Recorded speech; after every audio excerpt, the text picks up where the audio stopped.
સર્વકર્તા અને દાસભાવ. શ્રી સ્વામિનારાયણ ભગવાનની જય. પ્રેમાનંદ સ્વામીનું હમણાં આપણે ભજન સાંભળ્યું, મેં તો બંદી તેરી. એમાં પ્રેમાનંદ સ્વામી પોતે એક વાત કરે છે કે જૂતું ગરકે પાર નિભાવો. હવે એક જો આપણે વિચાર કરવા માટે છીએ, પ્રેમાનંદ સ્વામીનું તો સમગ્ર જીવન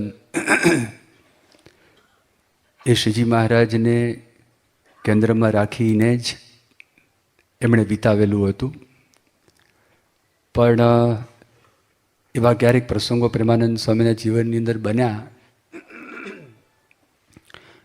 જેમાં શ્રીજી મહારાજે સીધી રીતે અથવા શ્રીજી મહારાજે કોકનામાં પ્રેરણા કરીને પ્રેમાનંદ સ્વામીને આધ્યાત્મિક માર્ગની અંદર જે હતા એના કરતાં પણ આગળ વધાર્યા. બહુ સારા સંગીતકાર હતા, ગાયક વાદક હતા.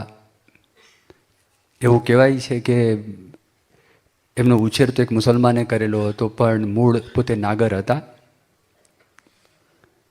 એટલે પ્રેમાનંદ સ્વામીનું આખું જે જીવન ચરિત્ર છે એના પર પૂજ્ય અક્ષરવત્સલ સ્વામીએ બહુ સંશોધન કરી. એટલે જ્યારે ત્રિમાસિક આર્ષની પ્રવચન માળા હોય છે એમાં એમણે પ્રવચન આપેલું. તો જો કેવો પ્રસંગ બનેલો કે સંગીતના જે શબ્દ છે અને આખો જો સંગીતનો સમાજ છે, પછી વાદનને લગતા બધા સાધનો હોય, ગાયકી હોય, જો સૂરમાં ગવાતું હોય અને એની સાથે જો કર્ણપ્રિયતા ભળે તો મોટાભાગના ઔરંગઝેબને બાદ કરીને, આ સંગીતનો ઔરંગઝેબ કહેવાય છે ને, એની સાથે લેવા દેવા જ નહોતા ઔરંગઝેબને. એમને બાદ કરતાં બધાને ગમે, બધાના કાન ખેંચાય. નાદ બ્રહ્મની વાત કરી છે. માણસ છે પોતાના શરીરની હરકતો ભૂલી જાય. માણસ માંદો હોય તો માંદગી પણ ભૂલી જાય. એનું માઇન્ડ છે એ પણ એલિવેટ થાય. આ બધા રિસર્ચ થયેલા છે દેશ પરદેશની અંદર. અને આપણી સંગીતની એવી વિશેષતા છે વિદેશના સંગીતો કરતાં. એમાં પૂજ્ય યોગીચરણ સ્વામી એક વખત 1996ની સાલમાં હ્યુસ્ટનની અંદર યુવકો યુવતીઓ બધા બેઠા હતા. એમાં પ્રશ્ન નીકળ્યો શાસ્ત્રીય સંગીતની અંદર અને વેસ્ટર્ન મ્યુઝિકની અંદર તફાવત શું છે. બધું એમણે સમજાવ્યું પોતાની રીતે. પણ એક એમણે એવી વાત કરી મોટા ભાગે કે વેસ્ટર્ન મ્યુઝિક વાગતું હોય, એના જે તાલ વાગતા હોય તો તમારા છે ને પગ છે ને જમીન ઉપર પછડાવાના શરૂ થાય, થર્ડ થર્ડ થર્ડ થર્ડ. અને શાસ્ત્રીય સંગીત શરૂ થાય ને તો માથું હાલે, માથાને લોહી મળે, પેલાને પગને મળે. એટલે ફરક છે એમાં. પણ કહેતો તો એવું કે એમાં સંભાવના છે માણસ ભગવાનને ભૂલી જાય. એટલા માટે શ્રીજી મહારાજે પ્રથમના 22ના વતનામૃતમાં ટકોર કરી, ફક્ત સંગીત માટે નહીં, કથા કરતા હોય અથવા ગમે તે કરતા હોય, જ્યાં આગળ માનપાન મળે, પ્રતિષ્ઠા મળે, ત્યારે માણસ છે જ ભગવાનમાંથી સંભાવના છે કે એનો માર્ગ ફંટાઈ જાય. એટલા માટે શ્રીજી મહારાજે વાત કરી કે ભગવાનને પ્રસન્ન કરવા માટે ભગવાનને સંભાળીને આ બધું કરવું. તો હવે જો પ્રેમાનંદ સ્વામીને શ્રીજી મહારાજે કેવી રીતે મદદ કરી, તો પ્રેમાનંદ સ્વામી એ પોતે ઉત્તર હિન્દુસ્તાનની અંદર આ મ્યુઝિક છે સ્પેશિયલી શીખવા માટે ગયેલા હતા. તાપીદાસનો ત્યાં આગળ મઠ હતો ઉજ્જૈનની અંદર. અને પ્રસંગ એવો બને છે કે એમના દ્વારા પ્રેમાનંદ સ્વામી પોતે એવું બોલે છે. એટલે અદ્ભુતાનંદ સ્વામીને વાત કરી કે તમે અહીંયા આગળ આવ્યા તો સારું થયું, નહીતર ત્યાં આગળ થોડીક રહી જવાની ઈચ્છા એમની હતી. આવો ઉલ્લેખ અદ્ભુતાનંદ સ્વામીનું જ્યારે જીવનચરિત્ર આપ તમે વાંચો તો અદ્ભુતાનંદ સ્વામીના જીવનચરિત્રમાં આ વાતનો ઉલ્લેખ કરેલો છે. અને અહીંયા અદ્ભુતાનંદ સ્વામીનો આખો પ્રસંગ એવો બની જાય છે કે જેમાં ઘણા બધા આકર્ષણો અદ્ભુતાનંદ સ્વામીને આવે છે લગ્ન કરવા માટેના. રાજાની કુંવરીઓ હોય છે, એક બાવા અતીત બાવા છે, એની દીકરી હોય છે. તો એના માટેના બધા પ્રપોઝલ મૂકવામાં આવેલા હતા. એમાં અદ્ભુતાનંદ સ્વામી ભાગે છે ત્યાંથી અને સીધા પહોંચી જાય છે ઉજ્જૈન. અને ત્યાં આગળ 3 સંતો ભેગા થાય છે અને ખબર પડે છે પ્રેમાનંદ સ્વામી પણ અહીંયા આગળ છે.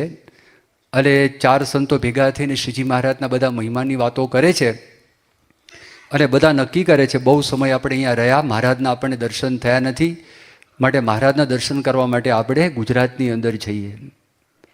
ત્યાંથી બુરાનપુર આવે છે અને બુરાનપુરથી આગળ ગુજરાતમાં આવે છે. અદ્ભુતાનંદ સ્વામીનો એ પ્રસંગ છે. અને પ્રેમાનંદ સ્વામી પછી મહારાજના દર્શન કરવા માટે એ ત્યાંથી છોડી એને કીધું નહીં આની અંદર એટલો બધો રસ પડી જાય અને એટલું બધું માણસને પેલું થઈ જાય તો કદાચ ભગવાન પણ ભૂલી જવાની શક્યતા છે. જેટલું શીખ્યો એટલો બરોબર છું એમ માની પ્રેમાનંદ સ્વામી ત્યાંથી નીકળી ગયા. તો જો મહારાજે રક્ષા કરી. અને પ્રેમાનંદ સ્વામી બહુ નિખાલસ હતા અને પ્રેમાનંદ સ્વામી બહુ નિર્માની હતા. તો પ્રેમાનંદ સ્વામી પોતે આવું બોલ્યા કે જૂત્યું કરકે પાર નિભાવો. આ એમણે વાત કરી. બીજો પ્રસંગ જો શ્રીજી મહારાજ સુરતની અંદર હતા અને સુરતની અંદર ધામધૂમપૂર્વક બધી સવારી નીકળેલી હતી. અધેશ્વર કોટવાલ સાહેબ હતા, એમણે શ્રીજી મહારાજે દિવ્ય દર્શન દીધેલા અને મહારાજના જ આશીર્વાદથી એમને નોકરી જવાની હતી કોટવાલ તરીકેની, પણ એને પાછી પોસ્ટ મળેલી. એટલા માટે અર્ધેશ્વર કોટવાલ છે એ બહુ રાજી હતા. શ્રીજી મહારાજના દિવ્ય દર્શન થયા હતા, મહારાજને ભગવાન માનતા હતા અને મહારાજે એમને પાઘ પણ આપેલી. અને સુરતની અંદર એના વંશજોએ પાઘને રાખી મૂકી છે, પાઘને સાચવી મૂકી છે. અને અષાઢ સુદ બીજનો દિવસ હોય તો તે વખતે ત્યાં આગળ દર્શન કરવા માટે એ પાઘ બહાર મૂકે છે. ઘણા બધા પારસીઓ, ઘણા બધા સ્વામિનારાયણના સત્સંગીઓ શ્રીજી મહારાજને આપેલી આ પાઘ એના દર્શન કરવા માટે ત્યાં જાય છે. હવે એ જે પ્રોસેશન નીકળ્યું, એ જે નગરયાત્રા નીકળી, તો નગરયાત્રાની અંદર પ્રેમાનંદ સ્વામી જતા હશે. આમાં કેવું છે કે જેની અંદર રુચિ હોય, જેમાં પ્રેમ હોય, જેમાં રસ હોય, એને લગતી કંઈક વાત આવે, એને લગતો કંઈ પ્રસંગ આવે તો મન એકાગ્ર થઈ જાય. એમાં આ જે નગરયાત્રા નીકળેલી, નગરયાત્રામાંથી એક શેરીમાં કેટલાક ગવૈયાઓ હશે અને ગવૈયાની અંદર તો સ્ત્રી પણ હોય, પુરુષ પણ હોય. અને ત્યાં આગળ સરસ મજાનું શાસ્ત્રીય સંગીત છે, કોક ગાતું હતું, કોક વ્યક્તિ. અને પ્રેમાનંદ સ્વામી છે, પ્રેમાનંદ સ્વામીના એક કાન છે, સાંભળીને એમને ગમ્યું, કારણ કે કંઈક નવું આવે. અને પ્રેમાનંદ સ્વામી નગરયાત્રામાંથી ધીરે ધીરે ધીરે ધીરે કરતા એમના પગ એ પાછળ પડવા લાગ્યા. અને શ્રીજી મહારાજ તો પોતે આગળ નીકળી ગયા, સવારી પણ આગળ નીકળી ગઈ. પછી એકદમ ઓચિંતું ભાન થયું કે બધા આગળ નીકળી ગયા છે અને મારે આગળ જવાનું છે. અને પછી મહારાજ કે પ્રેમાનંદ ક્યાં હતા? કે મહારાજ આવી રીતે એક શેરીમાંથી સંગીત છે, ગાયકી છે સંભળાતી હતી અને બહુ સુંદર હતી અને મારું મન ત્યાં તણાયું. મને તમે માફ કરજો.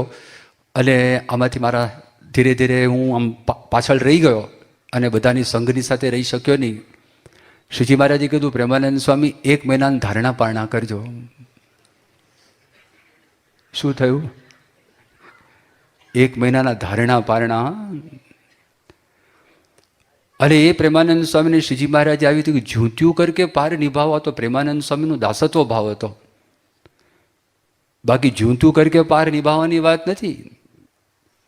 પ્રેમાનંદ સ્વામીને તો કેવા બનાવ્યા, અને પ્રેમાનંદ સ્વામીને તો એવા બનાવ્યા તો પ્રેમાનંદ સ્વામી વંદુના પદ લખ્યા. અને વંદુના પદ આપણે ગાઈએ છીએ ચેષ્ટાની અંદર, વંદુ સહજાનંદ રસરૂપ અનુપમ સાર નેરે લોલ. એ જે પદ આપણે ગાઈએ છીએ ને, તો એ પદની અંદર 8 પદમાં પ્રેમાનંદ સ્વામીએ શ્રીજી મહારાજની મૂર્તિનું બધું વર્ણન કરેલું છે. મહારાજમય જીવન હતું. જેમ ગોપીઓનું જીવન કૃષ્ણમય હતું, એમ આમનું જીવન શ્રીજી મહારાજમય હતું. અને એવું હતું તો આ જ વાતનો ઉલ્લેખ શ્રીજી મહારાજે મધ્યના 48ના વતનામૃતમાં કરેલો છે.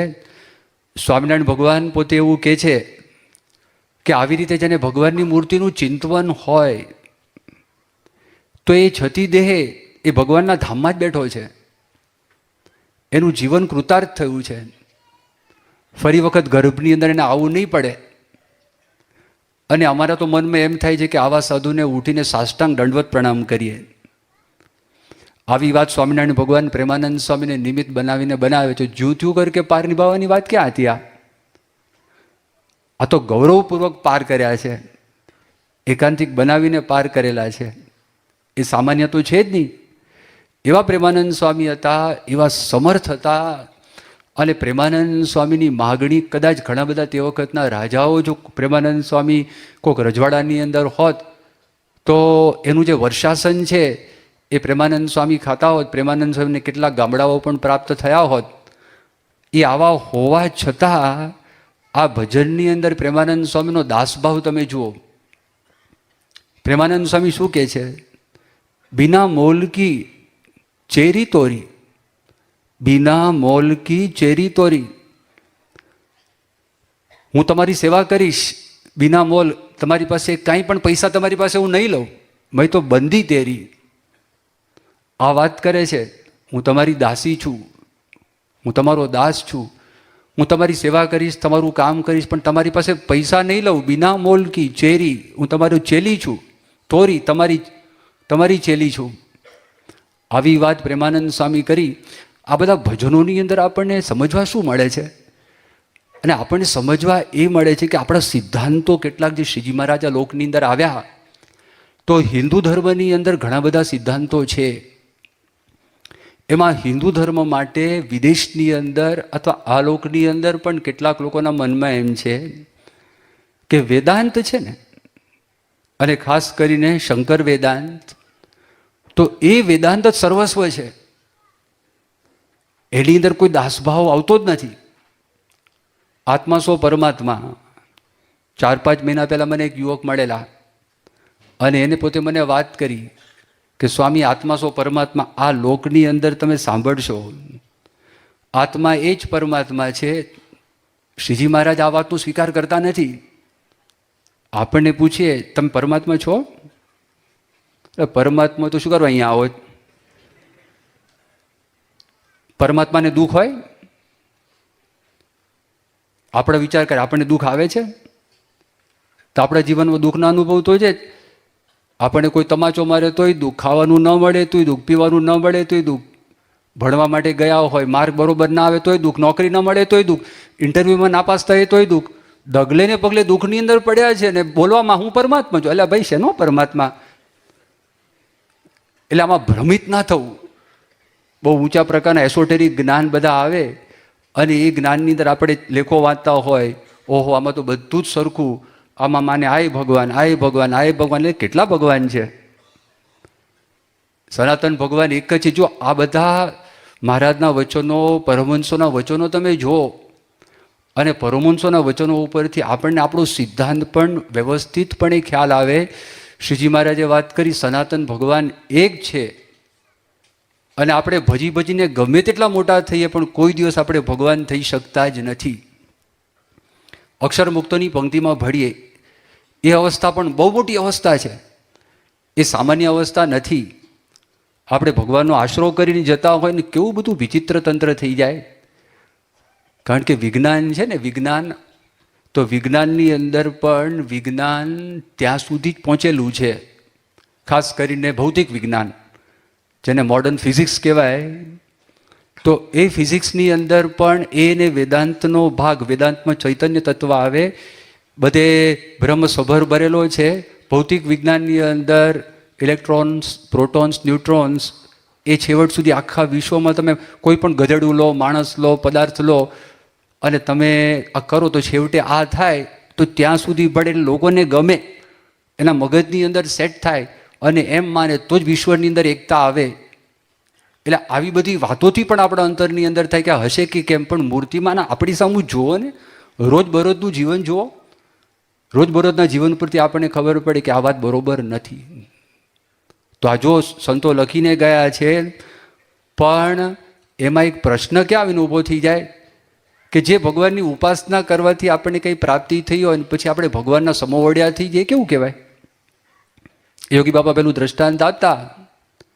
એક વખત એક ઋષિ હતા અને એ ઋષિ એ પોતે ધ્યાન કરવા માટે બેઠા હતા. અને જ્યારે ધ્યાન કરતા હતા ને તે વખતે ત્યાં આગળ એક સસલું હતું અને કે કૂતરો હતો, નાનું ગલુડિયું હતું.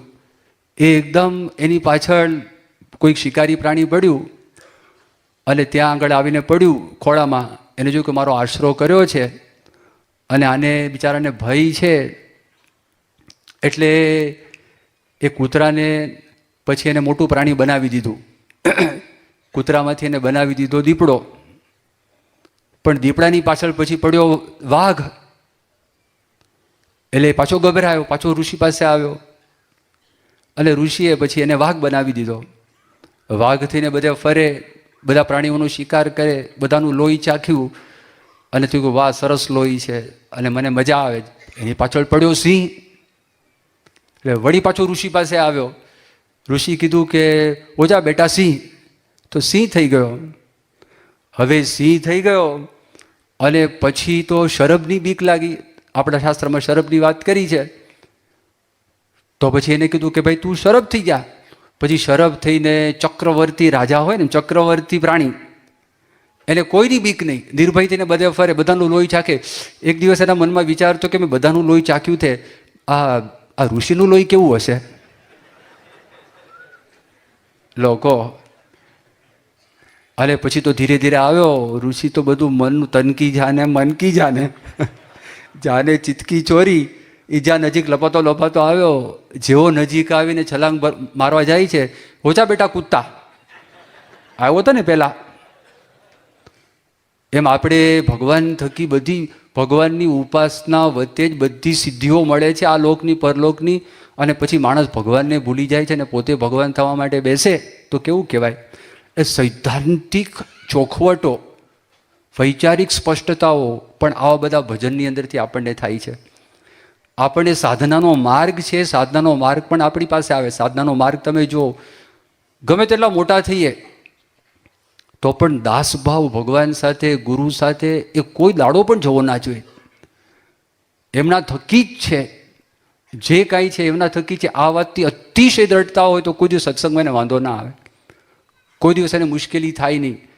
પણ એમાં ફેરફાર થઈ જાય તો મારા જે જેતલપુરનું પહેલું વચનામૃત છે, એ વચનામૃતમાં શ્રીજી મહારાજે એક સંતની મોટપની અદ્ભુત વાત કરેલી છે.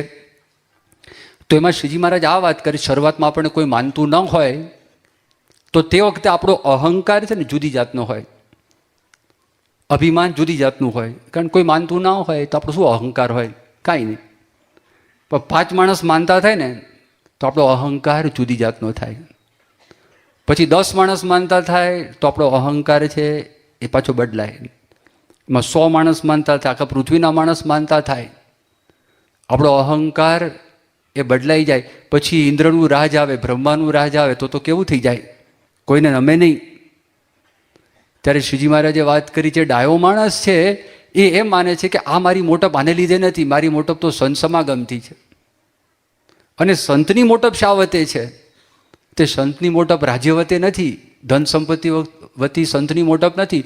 સંતની મોટપ તો ભગવાનની ભક્તિ, ઉપાસના અને આત્મનિષ્ઠાએ કરીને સંતની મોટપ. આ વાત મહારાજે કરી જો. એટલે આ એક લાલબત્તી દરે શ્રીજી મહારાજના વખતની અંદર બધો પ્રસંગ બનેલો અને ગુણાતીતાનંદ સ્વામી એ વાતનો ઉલ્લેખ કર્યો. આપણે ને ભગવાન બેઠા હોઈએ અને ભગવાન આપણી સાથે વાતો કરતા હોય અને ત્યાં આગળ ફાનસ હોય અથવા કોડિયું હોય તેલનું, અને તેલના કોડિયામાંથી પ્રકાશ નીકળતો હોય અને તેલ ખૂટી જાય અને બંધ થઈ જાય અને ભગવાન બેઠા હોય ને આપણે બેઠા હોય અને આપણા પગના અંગૂઠામાંથી તેજ નીકળે, પ્રકાશ નીકળે અને ભગવાનના દર્શન થાય તો શું થાય? હોવ તો હોવ, મારા પગના અંગૂઠામાંથી નીકળ્યું છે આ તેજ. પણ તે વખતે એવો વિચાર આવે કે આમના પ્રતાપથી, એમની ઈચ્છાથી આ મારા પગના અંગૂઠામાંથી તેજ નીકળેલું છે. બાકી હું તો દાસ છું, હું તો સેવક છું. આવો જો વિચાર આવે તો સમજવું કે એના જીવનની અંદર દાસ ભાવ છે, નમ્ર ભાવ છે. ગુણાતીતાનંદ સ્વામી તમે જો આટલા મોટા થયા, ગુણાતીતાનંદ સ્વામીને આટલી બધી સામર્થ્ય હતી, પણ ક્યારેય શ્રીજી મહારાજને ગુણાતીતાનંદ સ્વામી ગૌણ કર્યા નથી. કર્યા છે? એક પણ પ્રસંગની અંદર તમે જોયા? જે વખતે ગુણાતીતાનંદ સ્વામી પર આક્ષેપ કરવામાં આવ્યો કે આ ગુણાતીતાનંદ સ્વામી પણ ભગવાન થાય છે અને ગુણાતીતાનંદ સ્વામીના પણ નખને કેશ પૂજાય છે. ગુણાતીતાનંદ સ્વામી બહુ શાંતિથી 82 વર્ષની સ્વામીની ઉંમર હતી અને 82 વર્ષની ઉંમરે ગુણાતીતાનંદ સ્વામીના જે અપમાન થયું વડતાલની અંદર સંવત 1922ની સાલમાં અને સંવત 1923ની સાલમાં અપમાન થયું. એમાં આ એક અપમાનનો પ્રસંગ છે. જ્યારે સ્વામી પર આવો આક્ષેપ કર્યો કે સ્વામીને તમે આ બધાને વઢો છો. પહેલાં એ ચાંદીની મૂઠવાળો તલવાર મૂકવાની જે પેલું રાખ્યું છે ગોવિંદ પાળો, તમે એને વઢો છો, પણ આ ગુણાતીતાનંદ સ્વામીને કેમ કોઈ વઢતું નથી? અને આ ગુણાતીતાનંદ સ્વામી પણ પ્રભુ થયા છે. તો તે વખતે ગુણાતીતાનંદ સ્વામી ઊભા થયા અને કીધું કે પ્રભુ તો ભગવાન તો શ્રીજી મહારાજ છે, સ્વામિનારાયણ ભગવાન છે, માટે બીજા કોઈ પ્રભુ થવાશે નહીં, અને બીજા કોઈ પ્રભુ થશે તો ગધેડો લેખાશે. પણ શાસ્ત્રમાં જેને મૂળ અક્ષર કીધા છે ને એ તમારી સભામાં અત્યારે વાત કરે છે. આવું ગુણાતીતાનંદ સ્વામી બોલ્યા. જો ભગવાન જેવી સામર્થ્ય હતી અને ભગવાન જેમ જ બધું કામ કરી શકે અંતર્યામી પણ એમને પણ હતું. આખું વાતાવરણ છે, વાતાવરણનો કંટ્રોલ એમના હાથમાં હતો. મનુષ્ય ઉપર નિયંત્રણ છે પણ ગુણાતીતાનંદ સ્વામીના હાથમાં હતો. આ બધા પ્રસંગો છે જ. પણ કોઈ દિવસ ગુણાતીતાનંદ સ્વામી છે શ્રીજી મહારાજને ગૌણ થવા દીધા નથી. ભગતજી મહારાજ જો ભગતજી મહારાજના જીવનની અંદર પણ આ જ આક્ષેપ આવતો હતો કે આ પ્રાગા પ્રભુ એ મહુવાની અંદર પોતે ભગવાન થયા છે, કારણ કે ભગવાન જેવી સામર્થ્ય તો હતી જ, પણ એમના જીવનની અંદર કોઈ દિવસ આપણને દેખાય નહીં. પ્રસંગ એવો બની ગયો હતો કે અત્યારે આપણે પ્રમુખ સ્વામી મહારાજના મહિમાની વાતો કરીએ, આ અમુક સિદ્ધાંતની આપણે વાતો સાંભળીએ છીએ, એ પણ ક્યારેક ક્યારેક આપણે જો સાંભળતા રહીએ તો આપણા જીવનની અંદર બધી ચોખવટો પણ થાય.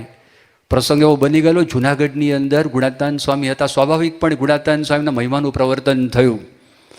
એમાં આપણે શું બોલીએ છીએ કે સંતની અંદર ભગવાન રહેલા છે, પ્રમુખ સ્વામી મહારાજમાં ભગવાન રહેલા છે, બરાબર છે. પણ એમાંથી એક ફણગો એવો ફૂટ્યો જૂનાગઢની અંદર, અને એ ફણગો એવો હતો કે એમના સિવાય શ્રીજી મહારાજ રહી શકતા જ નથી. એટલે ગુણાતીતાનંદ સ્વામીનો મહિમા વધારે થઈ ગયો, અને એમના વગર જો ભગવાન ન રહી શકતા હોય, પ્રેમનો નાતો અલગ છે, પ્રેમરૂપી દોરીએ ભગવાન બંધાયા છે એ વાત અલગ છે, પણ શ્રીજી મહારાજ ધારે તો ગુણાતીતાનંદ સ્વામીને અક્ષર મુક્તોને લીન કરીને સ્વતંત્રપણે ભગવાન રહી શકે છે. આ આપણો સિદ્ધાંત છે.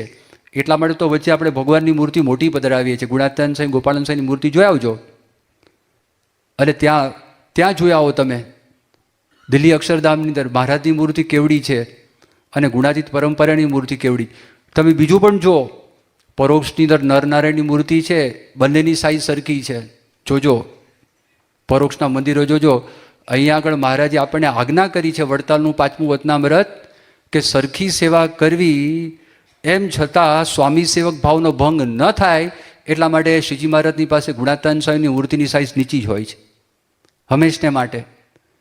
પણ એક ફણગો આવો ફૂટ્યો ત્યાં આગળ, અને એ ફૂટ્યો અને એમાં થોડાક જણા જૂનાગઢ મંદિરમાંથી બહાર નીકળી ગયા.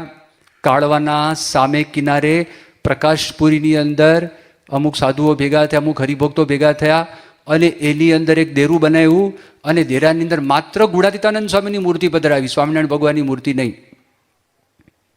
આ મત ગુણાતીતાનંદ સ્વામીનો નહોતો. એક લાધા ભગત હતા, એ માનતા હતા, અને એમાં શરૂઆતમાં બીજા સદગુરુ સંત પણ ભળેલા, પણ એ લાધા ભગત માનતા હતા. હવે એ લાધા ભગતના મનની અંદર એમ થયું કે આ ભગતજી મહારાજ છે, ગુણાતીતાનંદ સ્વામીના શિષ્ય છે, તો આપણા પક્ષની અંદર ભળશે. અને પછી એક વખત રેલવે સ્ટેશન ઉપર મળી ગયા ભગતજી મહારાજ અને લાધા ભગત, અને લાધા ભગતે વાત કરી, ઓહો પ્રાગજી, તમે તો અહીંયા આગળ ગુણાતીતાનંદ સ્વામીની બહુ સેવા કરી હતી, ગુણાતીતાનંદ સ્વામીનો તમારા પર બહુ રાજીપો હતો, સ્વામી તમારા પર અઢળક ઢળી ગયા હતા, અને તે વખતે શું કથા વાર્તાની છોડો ઉડતી હતી. આ બધી ડાહી બધી વાતો કરી અને પછી મુદ્દાઓ ઉપર પોતે આવ્યા. અને તે વખતે ભગતજી મહારાજે વાત કરી, આ તમે ઉપાસના છે એ ચોખ્ખી નથી, આ ખોટી ઉપાસના છે, અને શ્રીજી મહારાજ વગર તો એક રતિબિંદ રતિકો મહારાજને મૂકીને બધાની કિંમત રતિ બિન રતિકો, એટલે જો શ્રીજી મહારાજની ગૌણતા રતિ જેટલી પણ થાય તો આપણી કિંમત રતિ જેટલી થઈ જાય. એનો અર્થ એ થાય છે, એક રતિ બિન રતિકો ભગવાનને ભૂલીને જો કંઈ કરવા માટે ગયા તો આપણી કોઈ કિંમત જ નથી. ભગવાનને રાખીને આપણે જો કરવા માટે જઈએ તો જ આપણી કિંમત છે. આ વાત છે. એ જ્યારે બોલ્યા ત્યારે લાદા ભગતે વાત કરી, મારા મનમાં એમ કે તમારી હું વાત સાંભળીશ તો મને શાંતિ થશે. તો આ તો ઉદ્વેગ વધારે થયો. ભગતજી મહારાજ કે તારા કરમ ફૂટ્યા, જા. જો ગુણાતીતાનંદ સ્વામીના પોતે શિષ્ય હતા અને પ્રથમ પંક્તિના શિષ્ય હતા, તો પણ જ્યારે શ્રીજી મહારાજની વાત આવી ત્યારે ભગતજી મહારાજના મગજની અંદર બહુ સ્પષ્ટ હતું કે શ્રીજી મહારાજ એ શ્રીજી મહારાજ છે, એમના દાસ છે, ગુણાતીતાનંદ સ્વામી છે, અને એમના દ્વારા સાક્ષાત ભગવાન મને મળ્યા છે. એ વાત જુદી, પ્રાપ્તિમાં કોઈ ફરક નથી, પણ સિદ્ધાંતમાં ગડબડ ન થઈ જાય. જ્યારે આપણે ભજન ગવાતું હોય, સંત તે સ્વયં હરિ, એટલે મૂર્તિમાન ભગવાન નથી, પણ ભગવાન જેવા છે અને એના દ્વારા આપણને ભગવાન સાક્ષાત પ્રાપ્ત થયા છે. એ વાત આપણા અંતરમાં દ્રઢ હોય. એ જો ગુણાતીત સંતમાં ગઈ નથી. હવે એમના દાસભાવ મહારાજના દાસની તો વાત ક્યાં હતી? ભગતજી મારે તો બધાના હાથ જોડતા. પ્રસંગ છે કે નહીં? વિરોધીને હાથ જોડતા, વિરોધીને દંડવત કરતા. પવિત્રાનંદ સ્વામી શું કર્યું? પવિત્રાનંદ સ્વામી વિમુખ કર્યા, ભગતજી મહારાજને કાઢી મૂક્યા. ભગતજી મહારાજ મહુવાની અંદર એમના તંબુની બહાર બેઠા છે, ઉજાગરો કરે છે આખી રાત. પેલા પેશાબ કરવા માટે બહાર નીકળ્યા અને ચમક્યા. આ કોણ છે અંધારાની અંદર? કે તો હું પ્રાગજી. કે સ્વામી મને તમારા સમાગમ વગર ગમતું નથી. અને ગભરાઈ ગયા એકદમ. અને પછી સેવકોને વઢ્યા, આ તો પ્રાગજી હતો, ભગવાનનો એકાંતિક ભક્ત છે, બીજો હોય તો મને મારી નાખે. એના માથે જેટલા પાટા પડ્યા છે ને સત્સંગમાં, એટલા પાટા કોઈના માથે પડ્યા નથી. હવે એમને દંડવત કરે છે. નડિયાદની અંદર ગલીમાં ગોકુળ બારોટ હતા અને નાની સાંકડી શેરી હતી, અને સાંકડી શેરીની અંદર નીકળતા હતા. અને સાંકડી શેરીમાં જેવા ત્યાં આગળ નીકળ્યા અને હરિજનબાઈ સામેથી આવતા હશે.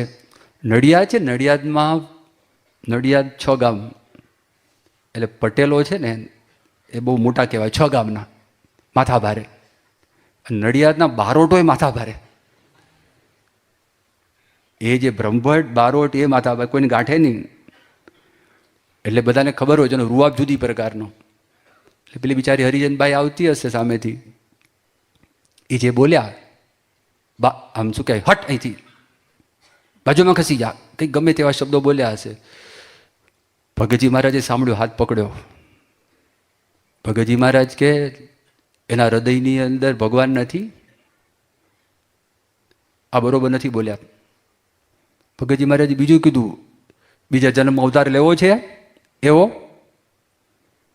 એટલે એકદમ શાંત થઈ ગયા. જો જે દરેકની અંદર ભગવાન જોયે છે, દરેકના દાસ થઈને વર્તે છે.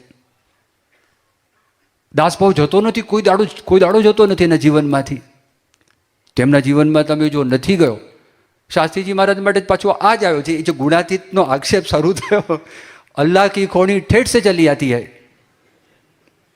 આ પ્રભુદાસ લાલાજી દ્રષ્ટાંત આપતા, યોગી બાપા બોધકથામાં દ્રષ્ટાંત આવે છે. કોઈક મસ્જિદ, એમાં ઉપર કંઈક પધરાયું હશે, કંઈક 108 પગથિયા હતા અને ગળદી થઈ, કોઈ પ્રસંગ હતો, બધે એટલી બધી ગળદી થઈ, એ દરગાહ પાસે જવા માટે બધા ઉપર જતા હશે. આ તો કલ્પના છે. એમાં ખબર નહીં, ઉપરથી હડસેલો, ગળદીમાં હડસેલો વાગ્યો. તે કોણી વાગી, તે બીજાએ મારી, ત્રીજાએ મારી, ચોથેય મારી, પાંચમાએ મારી. તો 108માં પગથિયે ઊભો હતો ને એને કોણી મારી. કે મને કેમ કોણી મારી? એ કે અલ્લાહ કી કોણી ઠેઠ સે ચલી આતી હૈ. ત્યાંથી આવે, અલ્લાહ કી કોણી ઠેઠ સે ચલી આતી હૈ, ત્યાંથી નીકળી છે. એમ એક વખત શરૂ થયું ને, એટલે અંગ્રેજીની અંદર આ છે ને, એક બીજા વિશ્વયુદ્ધની અંદર એક પહેલાં યહૂદીઓ માટે એક પ્રસંગ આવેલો અને એક મોટો લેખ આવેલો, એક પુસ્તક પણ છપાઈ છે. અને the lie that does not die. The lie એટલે જૂઠાણું. દેટ ડઝ નોટ ડાય, જે મરતું જ નથી, જે જૂઠાણું મરતું જ નથી. યહૂદીઓ માટે અમુક જૂઠાણું પ્રવર્તાવેલું, એટલે અદ્યાપી પર્યંત એ પ્રચલિત છે. તો એવી રીતે આ છે, એક જૂઠાણું છે. એ જેવા દાસપણે વર્તે છે એવું તો બીજાને વર્તું મુશ્કેલ છે, કઠણ છે. આપણામાં અભિમાનનો જેટલો ભાગ છે ને એવો દાસભાવ નથી. ભલે આપણે બોલતા હોઈએ, કથા કરતા હોય, એ કથા સાંભળતા હોય, પણ જેટલું અભિમાન છે ને એ દાસભાવમાં કસર છે, આ લોકોમાં છે જ નહીં. તો શાસ્ત્રીજી મહારાજ તમે જો, શાસ્ત્રીજી મહારાજ પેલા પુરુષોત્તમ બ્રહ્મચારી હતા, બહુ ઉત્સાહમાં આવી ગયા. કેફમાં શ્રીજી મહારાજે સમાધિ કરાવી, શાસ્ત્રીજી મહારાજે કરાવી. શ્રીજી મહારાજે 5 મંદિરો કર્યા, શાસ્ત્રીજી મહારાજે 5 મંદિરો કર્યા. શ્રીજી મહારાજે મોટા મોટા માણસોને એ લોકોને બનાવ્યા ચેલા, કે સહજાનંદ કે દર્શન કરકે મગન ભય સબ ગુરુ જ્ઞાની, મોટા મોટા. તો શાસ્ત્રીજી મહારાજે એવું કામ કર્યું, એ ભગવાન જેવા છે. સ્વામી સ્નાન કરતા હતા, તે સ્નાન કરતા હતા, સ્વામીના શરીર ઉપરથી પાણી પડ્યું, અને પાણી પડીને જ્યાં વાટકો મૂકેલો હતો એ લઈને પીવા ગયા. શાસ્ત્રીજી મારે એક લાફો માર્યો, બ્રહ્મચારી લગાવ્યો એક 14મું રતન, ફટાક દઈને. ભાન પડતી નથી, શું કરે જા, કોની પ્રસાદી લેવાની છે, સમજ નથી પડતી. એકદમ સ્વામી બોલ્યા કડક થઈને. આફ્રિકાના હરિભક્તો વિનંતી કરી કે સ્વામી તમારા ચરણ આપો. કંકુ પેલું હોય ને, કપડા ઉપર કંકુ પાથર્યું હોય ને સ્વામી ચાલે, અને પછી ધારો કે કંકુની થાળી હોય એમાં સ્વામી પગ મૂકે, પછી પેલા કપડા ઉપર ચાલે. તો જેમ શ્રીજી મહારાજના બધા ચરણારવિંદ છે એમ શાસ્ત્રીજી મહારાજના. શાસ્ત્રીજી મહારાજ કે મારા પગ કાપી નાખો, ચરણારવિંદ જોઈએ છે, પગ કાપીને લઈ જાઓ, પછી તમે રાખજો. હવે તમે જો આટલા દાસભાવ નમ્ર ભાવથી વર્તનારા. અરે યોગીજી મહારાજ તમે જો, યોગીજી મહારાજ આજ એકદમ જ જૂના મંદિરના સત્સંગી, અને પેલા એક બાખડા કરીને હતા, અને પછી ગાંધી બ્રધર્સ બધા હતા. એ લોકોની મરી મસાલાનો બહુ મોટો વેપાર હતો મુંબઈમાં, દક્ષિણની અંદર, આખા ખાસ કરીને સાઉથમાં બહુ મોટો વેપાર હતો. અને યોગીજી મહારાજ 1970ની સાલમાં આવ્યા, અને લંડનમાં ચર્ચમાંથી મંદિર કર્યું, અને બધા સમાચાર અહીંયા આગળ મળ્યા, પ્રેસની અંદર પણ બધા સમાચારો આવ્યા. એ બધા આવ્યા તો તે વખતે એકદમ જ આ લોકોના મનમાં એમ થયું, ઓહો, આજે યોગી બાપાએ ડંકો માર્યો. સાધુતાનો ડંકો તો હતો જ. બધા જૂના મંદિરના સંતો હરિભક્તોને યોગીજી મહારાજ જીવમાં હતા કે ખરેખર આ સાધુ છે, પરમહંસ કક્ષાના સાધુ. એ વાત તો હતી જ, પણ આ કામ કરીને આવ્યા તો સાધુ સંન્યાસીઓ જે બહારના હતા એ લોકોને પણ બહુ છાપ પડી હતી. અને સાથે સાથે જૂના મંદિરના બધા હતા, એ લોકો યોગી બાપાના દર્શન કરવા માટે મુંબઈમાં, દાદરમાં આપણા મંદિરમાં આવ્યા. યોગી બાપા સવારે નાસ્તો કરતા હતા. નાસ્તામાં સ્વામી છે ને એક વાટકી અથવા એક ખાલી રકાબી નાયલોન ઉકાળો, બહુ પાણી નાખેલો, એ થોડોક સ્વામી લે, અને મમરા ખાલી મમળાવે, અને બધા હરિભક્તોને આપે, હરિભક્તોને રાજી કરે. ત્યાં બેઠા હતા, અને સ્વામી પાસે આમ વાટકી હોઠ સુધી આવી હતી. અને એમાં આ જૂના મંદિરના જીવનભાઈ બાખડા એકદમ બોલ્યા અને વાત કરી. એમણે કહ્યું કે સ્વામી, એકદમ આમ બોલ્યા ને કે શ્રીજી મહારાજે પણ જે કામ ન કર્યું એ આપે કર્યું. આ રકાબી કે જે વાટકી હતી ને રહી ગઈ. યોગી બાપા કે શું બોલો છો? એકદમ જ નીચે મૂકી દીધું. સ્વામી કે ગાડા નીચે કૂતરું ચાલે અને માને કે હું આ ભાર ઉપાડું છું, એ શ્રીજી મહારાજની શક્તિથી કામ થાય છે. જો ક્યારેય નહીં. 1970માં જેટલા સન્માન થયા, વડોદરામાં સન્માન થયું, અમદાવાદમાં સન્માન થયું, બોટાદમાં સન્માન થયું, ગઢડાની અંદર સન્માન થયું, જ્યાં જ્યાં યોગી બાપા ગયા એ બધા સ્થાનમાં તમે બધા જ વાંચો, એ બધાની અંદર યોગી બાપાનો એક જ સૂર આવે છે, આ સન્માન શ્રીજી મહારાજનું છે. ગઢડામાં ક્યાં દાદા ખાચરનું સન્માન છે, આ મહારાજનું સન્માન છે, શાસ્ત્રીજી મહારાજનું સન્માન છે. કોઈ દિવસ પોતાના માથે લીધું નથી. આદર્શ ભક્ત, આદર્શ દાસ.